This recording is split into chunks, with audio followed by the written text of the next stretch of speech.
Vamos lá, então. Todos entraram? Sim. Débora entrando também. E vamos lá. Então, gente, olha só, a gente estava falando a respeito da questão da sentença estrangeira. Tem que ser homologada pelo STJ. Uma vez homologada pelo STJ, gente, segue a regrinha das anteriores, mas com uma pequena diferença. O que acontece, gente?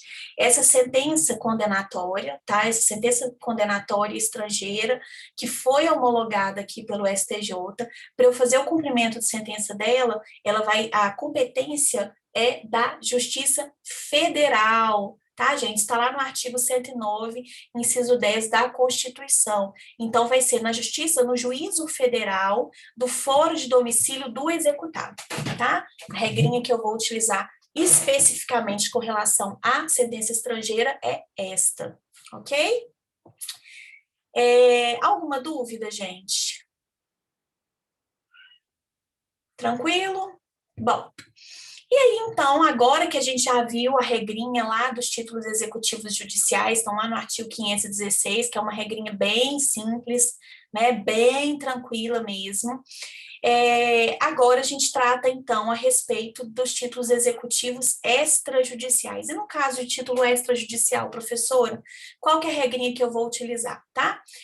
Em primeiro lugar, vocês vão estudar posteriormente, gente, em direito internacional, as regras referentes à competência internacional. Elas estão previstas lá no artigo 21 a 23 do Código de Processo Civil.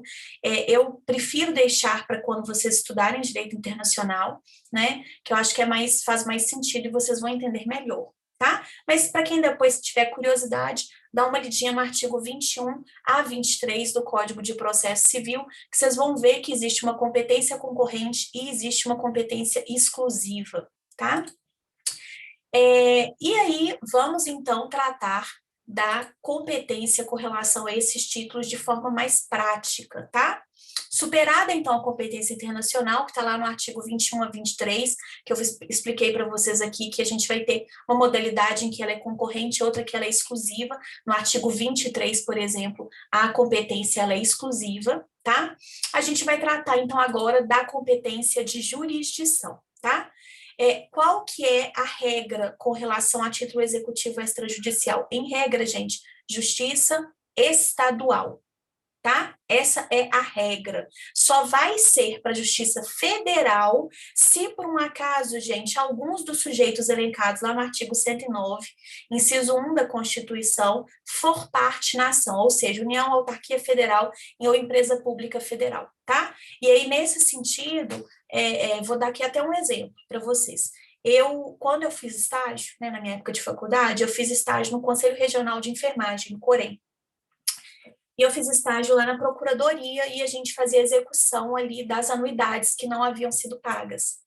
Todas essas execuções, elas tramitavam perante a Justiça Federal. Por quê? Porque o COREN é a autarquia federal.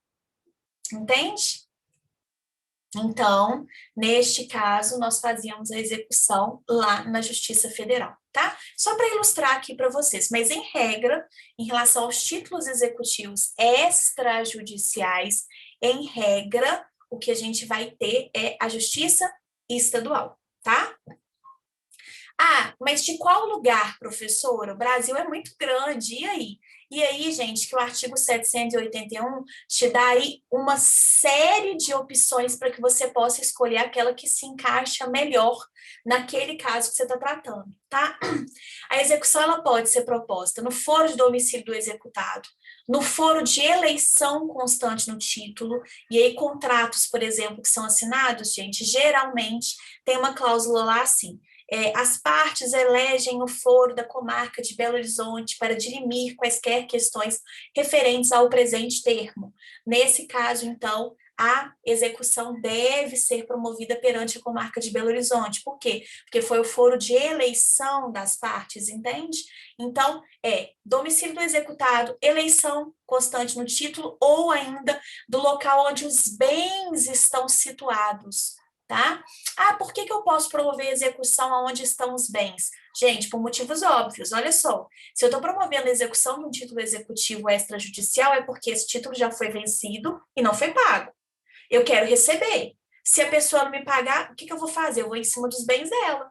Então, o que é mais lógico? Exatamente eu promover essa execução onde os bens estiverem, porque vai ser muito mais rápido eu receber. Beleza?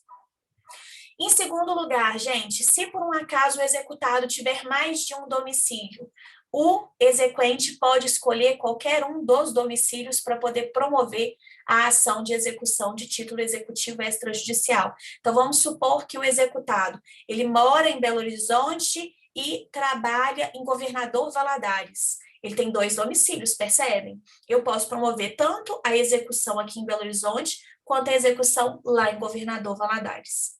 Tá? Se por um acaso, gente, o executado estiver em local incerto, desconhecido, eu posso propor a execução no lugar em que ele for encontrado ou no foro de domicílio do exequente, aonde o exequente reside, tá? A comarca em que o exequente reside, ou aonde o executado for encontrado. Se por um acaso eu tiver mais de um devedor, gente, com domicílios diferentes, o exequente vai escolher um dos domicílios para poder propor a ação, tá? Então, eu tenho mais de um devedor naquele título.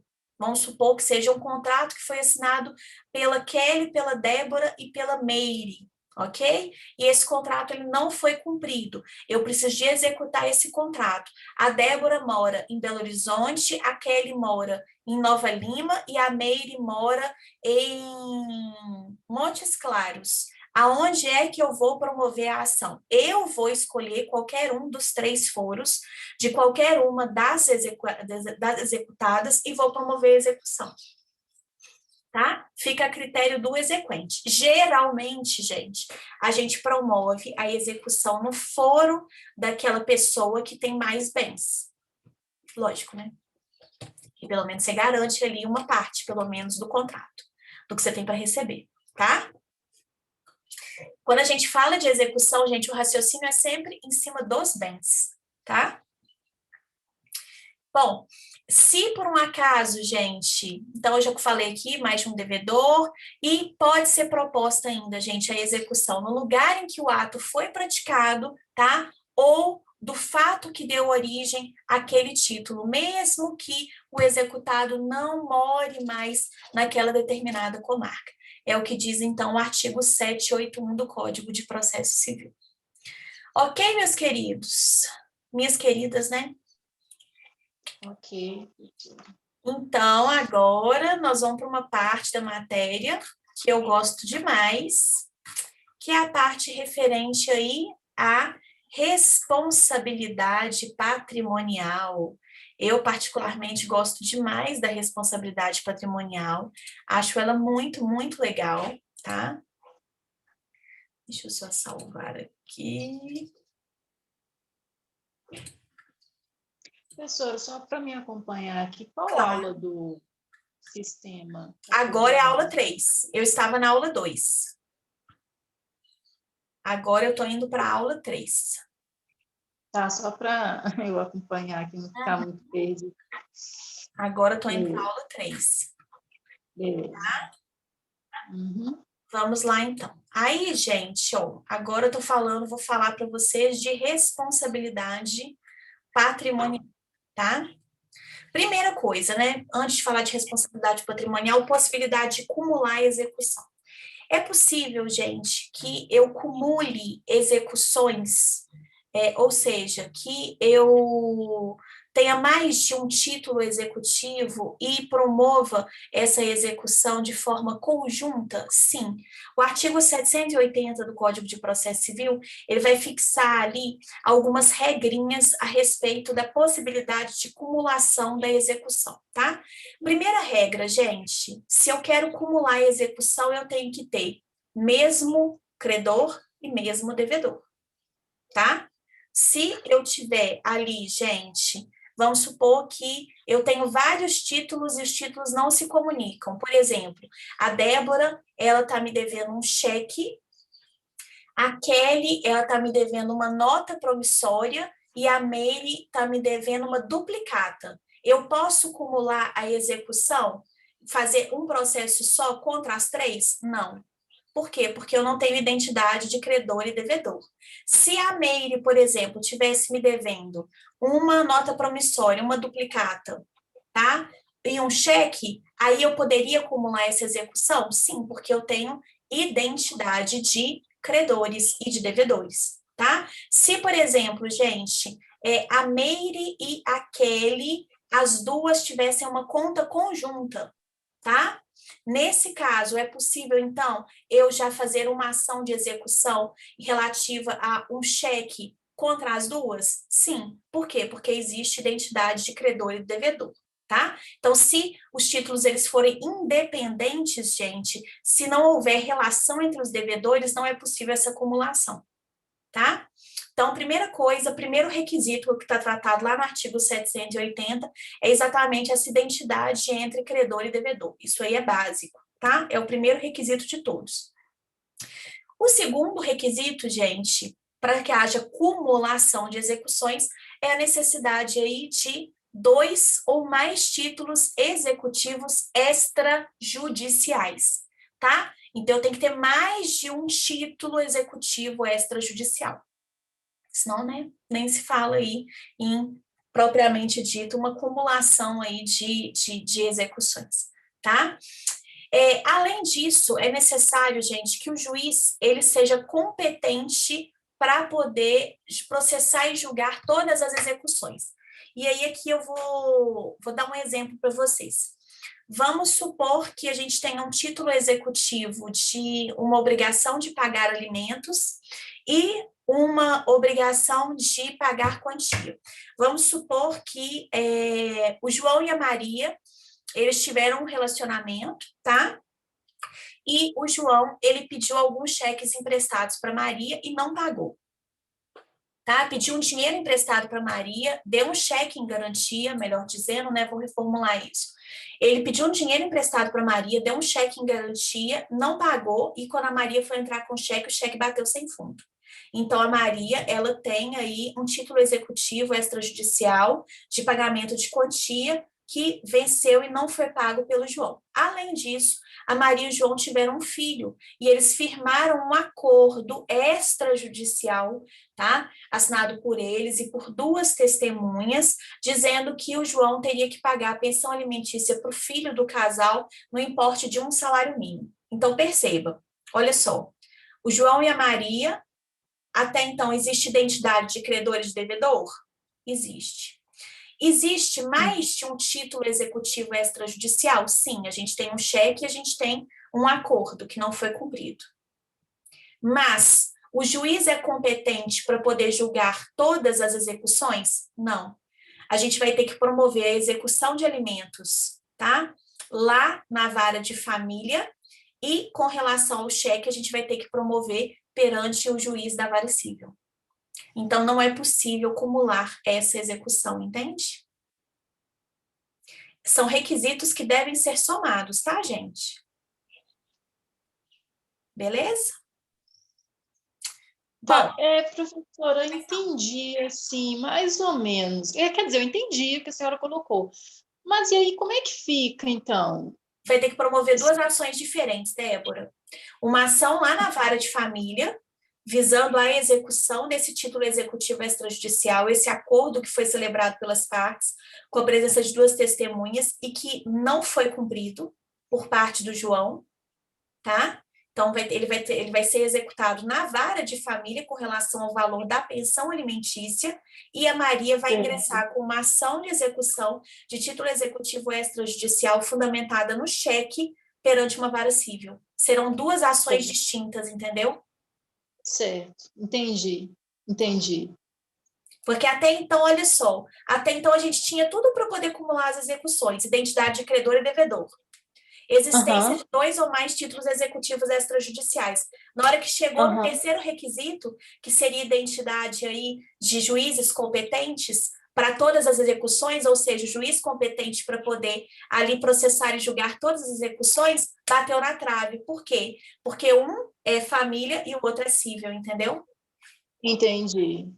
Se a gente tivesse perante, por exemplo, uma vara única, a gente não teria esse problema. Até Não então, a gente teria. não teria esse problema, tá? Mas dentro da organização judiciária de Belo Horizonte, que a gente tem as varas cíveis, as varas de família, a gente tem esse problema. Entendi. Beleza? Então, então tem que estar encaixado em todos os Você, 4 requisitos. exatamente, todos os 4 requisitos. É isso aí. Certo. Tá? E além disso, gente, a gente tem que ter uma identidade de procedimento executivo para todos os pedidos executórios. O que quer dizer isso, gente? O procedimento tem que ser igual para todos os títulos. E aí, mais uma vez, se a gente estivesse diante de uma vara única, embora o juízo fosse competente para poder processar e julgar ambas as execuções, a gente bateria na trave de novo. Por isso que eu gosto desse exemplo. A gente bateria na trave de novo, porque o procedimento da execução de alimentos é um e o procedimento da execução por quantia certa é outro. Então, mais uma vez, nós teríamos um problema com relação a acumular essas duas execuções. Então, gente, eu não teria como acumular porque os procedimentos são diferentes. A gente vai estudar, por exemplo, né, o procedimento relativo à execução sob pena de prisão é diferente do procedimento relativo à execução de quantia certa sob pena de penhora de bens, entende? Então, como são procedimentos distintos, mesmo se a gente estivesse diante de uma vara única, em comarcas pequenas, em que o juízo é competente para todas aquelas matérias, bateria na trave de novo, porque o procedimento é diferente. Então, não seria, mais uma vez, possível a acumulação dessas execuções. Professor, então, como que é que eu consigo acumular as execuções? Tipo, se as execuções elas forem da mesma natureza, gente, eu tenho que ter mesmo credor e mesmo devedor, eu tenho que ter mais de um título executivo extrajudicial, o juiz tem que ser competente para poder processar e julgar todas aquelas execuções, e além disso, gente, o procedimento tem que ser o mesmo. Então, se, por exemplo, a Kelly está devendo para a Meire um cheque e uma nota promissória, tá? Pode haver acumulação de execução? Pode. Por quê? Porque existe identidade entre credor e devedor, existe mais de um título executivo extrajudicial, é um cheque e uma nota promissória, tá? O juiz, ele é competente? Vai ser o mesmo juiz para processar e julgar? Sim, juiz da vara civil. E, além disso, o procedimento é o mesmo, ou seja, execução por quantia certa. Ah, e se fosse, por exemplo, uma obrigação de fazer como obrigação de quantia, professora, tem jeito de acumular? Não. Por quê? Porque os procedimentos são diferentes. Se fosse uma obrigação de pagar alimentos como obrigação de fazer, dá para acumular, professora? Não. Por quê? Porque os procedimentos são diferentes. Entende? Então, a gente tem que prestar bastante atenção nessa regrinha aqui de acumulação de execuções para que seja efetivamente possível a gente promover um procedimento aí, um processo cumulado de execuções. A gente possa acumular os títulos em um só processo. Beleza? Beleza. E aí, então, a gente entra na parte que eu mais gosto da matéria, que é a parte de responsabilidade patrimonial, tá? Eu particularmente adoro essa parte, inclusive, ela né, será o objeto aí da nossa primeira VA. Nossa primeira VA, gente, ela dispõe exatamente, ela é um fórum de discussão sobre responsabilidade patrimonial. Né? Essa responsabilidade patrimonial, gente, ela está prevista no artigo 789 do Código de Processo Civil. E a gente tem que pensar, quando a gente fala de responsabilidade patrimonial, no seguinte, que existe uma sujeição do patrimônio do devedor aos débitos que ele, porventura, venha a adquirir ao longo da vida dele, tá? O patrimônio que ele juntou, que ele conseguiu angariar ao longo da vida dele, responde pelos débitos, pelas dívidas que ele também contrair ao longo da vida dele, tá? Então, existe uma sujeição do patrimônio a essas dívidas. Por que existe uma sujeição? Porque é o seguinte, se as dívidas forem pagas, eu vou continuar com o patrimônio e não vai fazer aí, né, gente? Eu não vou ser impactado com a perda de nenhum bem. Entretanto, se eu deixo de cumprir, se eu deixo de pagar alguma dívida, gente, existe a possibilidade do credor vir em cima do meu patrimônio para receber aquela dívida. Tá? Como a gente já falou aqui no nosso primeiro dia de aula, a gente não trata mais, né, gente? A gente não pune as pessoas com a perda da liberdade. O único caso em que a gente tem aí efetivamente a perda da liberdade, tá? A possibilidade, né, de que isso aconteça é no caso aí da pensão alimentícia, do débito de pensão alimentícia, mesmo assim, do débito mais próximo, até 3 prestações que antecedem aí o protocolo do cumprimento de sentença ou o ajuizamento da ação de execução, né? Só nessas situações, e as que se vencerem aí no curso do processo, só nessa situação é que a gente tem a possibilidade da prisão civil do devedor. Nos demais casos, gente, se há um débito, a responsabilidade em relação ao pagamento desse débito recai em cima do patrimônio do devedor. Quer dizer o seguinte, não vai pagar? Não, beleza, eu vou em cima do seu patrimônio, vou receber. Tá? Basicamente é isso. Pois não. Por exemplo, essa matéria tem a ver, igual, por exemplo, a pessoa faz um empréstimo no banco ali e tal, com prejuízo aí se não pagar, sei lá, tomar a casa própria, existe isso? Não, existe isso o seguinte, se você tiver dado a casa como garantia do empréstimo, existe essa possibilidade.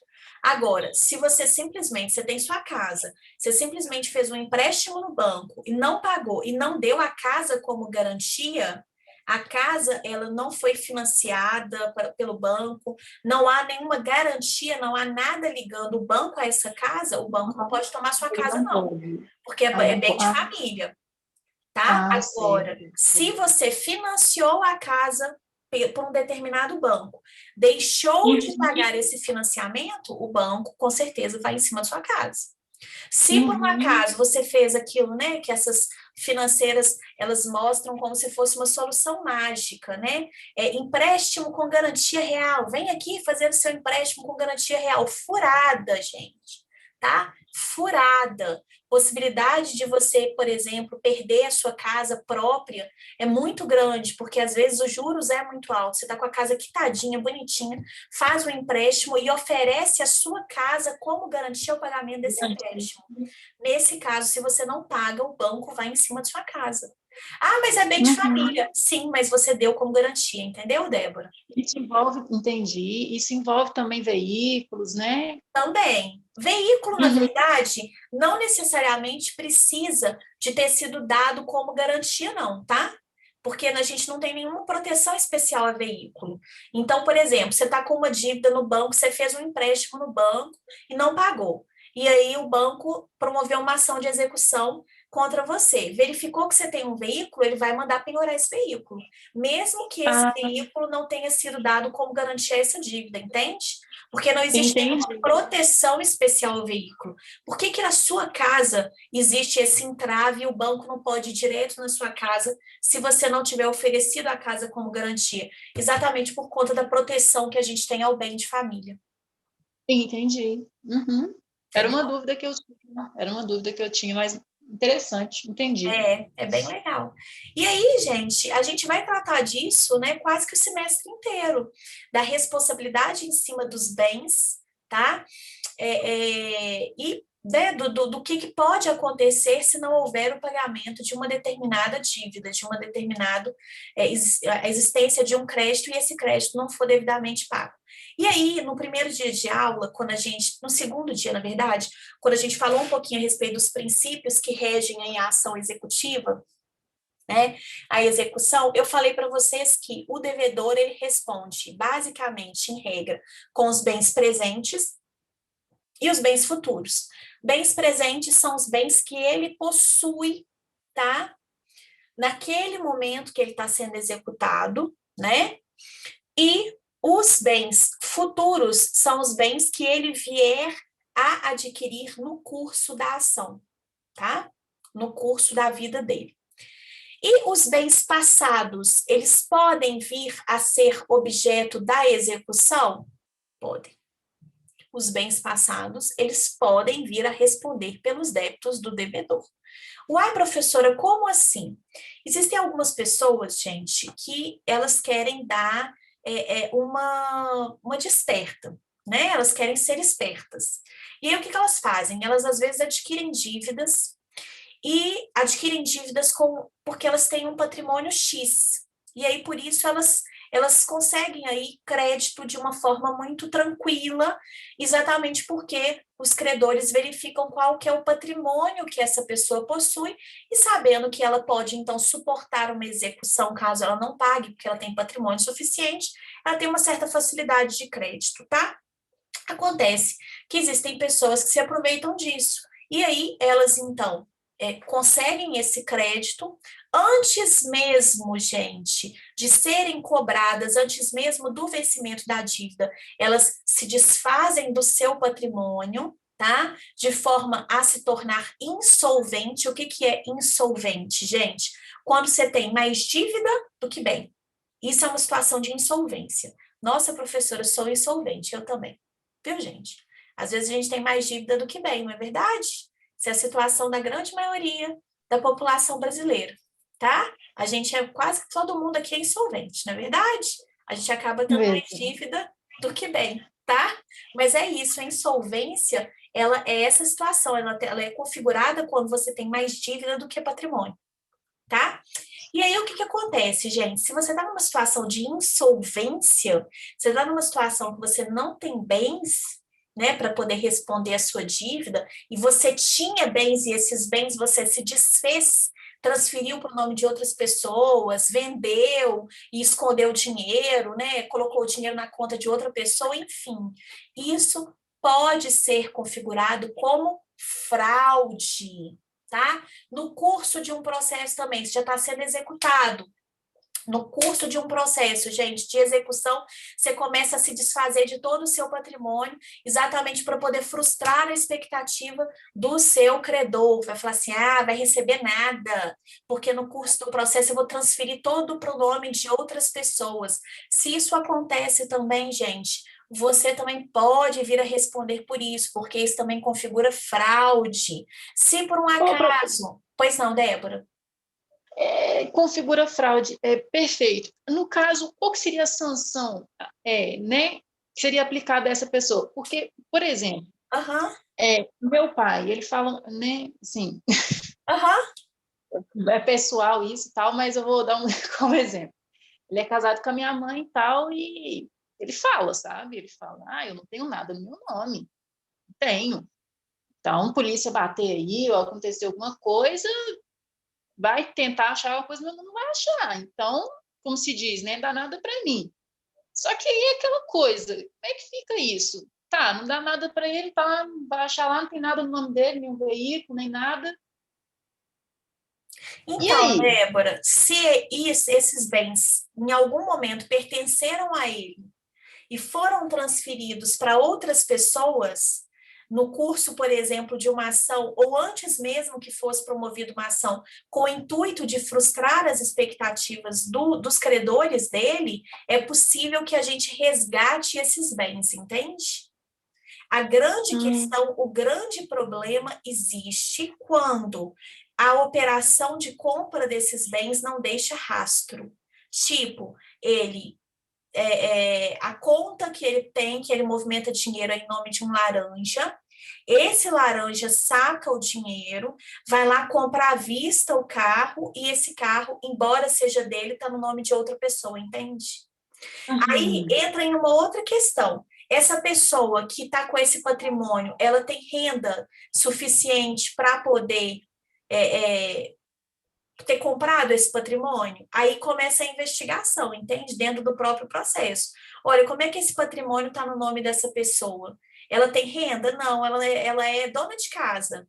Não tem nenhum tipo de auxílio e tem um patrimônio que é completamente incompatível com a situação financeira dela. Aí você começa a puxar o fio, entendeu, Débora? Então, assim, Sim.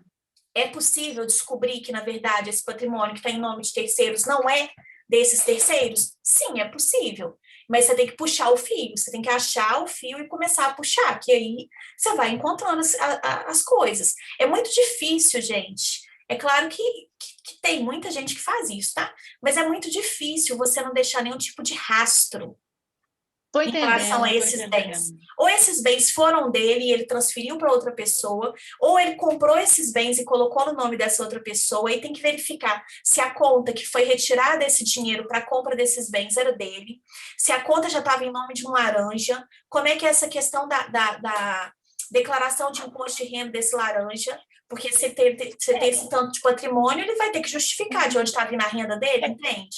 Para adquirir esse patrimônio, Certo, ligando loteria, o que aconteceu? Entendeu? certo. Porque eu estou entendendo esse raciocínio, porque é um pouco tanto complexo, né? Porque a Bastante, pessoa virar e falar que não tem nada no nome dela, pô, né? A pessoa bastante. falar, né? Sei lá, a pessoa tem aí 40, 50 anos de vida e fala, não tem nada no nome, tal, né? Isso, e aí, Débora, eu já te adianto o seguinte: essa questão de não ter nada no nome dele, não tem nada com isso, tá? Mas assim, só para poder Aham, te não. alertar, que se não tem nada no nome dele, se acontece, todo mundo morre, né? A gente não é imortal. Quando ele morrer, vocês vão ter um problema imenso com relação à herança, porque ele não vai deixar nada para sua mãe nem para você. Ó, que isso. Uai, o É patrimônio não mesmo? está no nome dele? Se o patrimônio não está no nome dele, ele não tem nada no nome dele. Ou seja, quer dizer que se ele morrer amanhã ou depois de amanhã, vocês não têm nenhum patrimônio a ser herdado. E no caso da minha mãe, assim, Então, que, tem que né? verificar se ela assinou, o que, que é, né? É difícil eu te responder assim, Débora, mas é difícil eu te responder assim, sem saber os detalhes do Uhum. caso, entende? Mas, assim, Não, uma sim. coisa eu já te adianto: se ele não tem nada no nome dele, se ele tem bens, mas os bens não estão no nome dele, quer dizer que a sua mãe também, a não ser que esteja no nome da sua mãe, mas se tiver no nome da sua mãe, também comunica por conta do regime de casamento, tá? Mas Entendi. se não está no nome dele, não está no nome da sua mãe, quer dizer, nem no seu nome, é, quando ele falecer, vocês terão um problema. E outra, né? Não Entendi. precisa nem de ir muito longe, não. Se a pessoa que está com esses bens no nome falecer, os herdeiros dessa pessoa têm direito a esses bens. Porque os bens estão no nome dessa pessoa, entende? Os bens são dela. Entendi. Então, ele colocou uma casa no nome da Maria da Silva. Maria da Silva, ela tem 2 filhos. Maria da Silva morre. Os 2 filhos vão ingressar com uma ação, um inventário, um procedimento de inventário, para poder dar esses bens. Ah, mas esses bens não são da Maria, são meus. Mas por que está registrado o nome da Maria? Está registrado o nome da Maria. Entendeu? Como que é Entendi, complexo? Como entendi. que isso é, assim, né? Uhum. É complicado, viu, Débora? Bem complicado É. a situação. Às vezes ele pode estar achando que ele está fazendo alguma coisa para poder proteger vocês, e na verdade, dependendo do que acontecer, vocês vão ficar em maus lençóis, Entendi, entendi.